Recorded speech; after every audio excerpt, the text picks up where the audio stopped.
95-летие в этом году празднует Якутская республиканская офтальмологическая больница. В прошлом году офтальмология не только обновила оборудование, но и открыла свой центр неотложной помощи.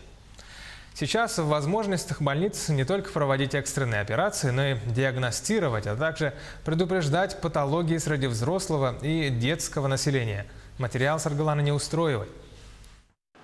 Еще в прошлом году неотложная помощь базировалась всего в 2 кабинетах для врача и медсестры. Теперь в штате нового центра насчитывается 11 врачей, 4 медсестры и 4 санитарки, а также 8 кабинетов для оказания любого вида медицинской офтальмологической помощи. Центр неотложной помощи у нас приехал в прошлом году, летом. Мы уже базируемся в этой здании.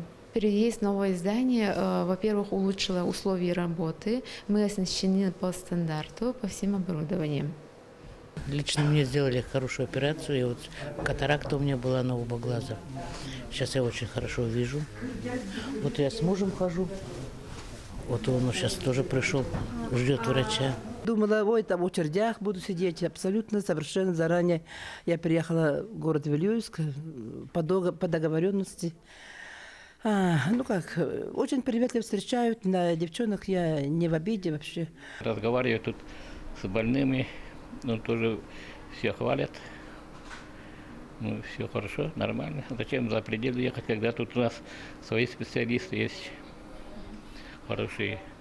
В настоящий момент за одни только сутки врачи неотложки оказывают помощь порядка 30 пациентам. И это только в зимнее время. Как отмечают специалисты, в летний период число тех, кому требуется медицинская помощь, возрастает до 60. Факторов для этого немало. Начало строительных работ, инфекционная активность, а также травмы, связанные с активным отдыхом. К нам обращаются пациенты с острыми болями, с острым нарушением зрения, также травмами. Избежать от травмы можно только соблюдая технику безопасности, значит носить очки обязательно, от воспалительных, но одеваться потеплее.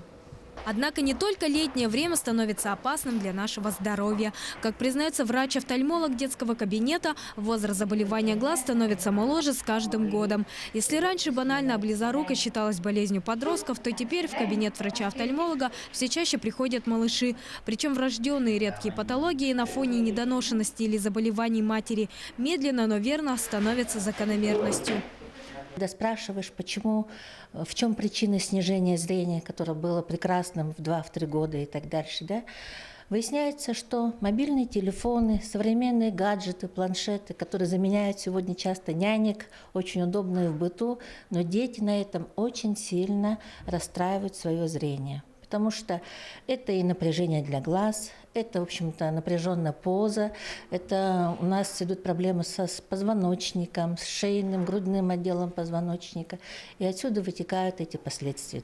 Несмотря на неутешительные прогнозы, предупредить заболевание глаз все же возможно. Основным способом, так же как и годы назад, является обычная зарядка. Не только глаз, но и всего тела. Активный образ жизни и ограниченное использование гаджетов – все, что необходимо делать для профилактики. Саргалана Неустроева, Джилус Анакетьев, Павел Пахомов, Якутск.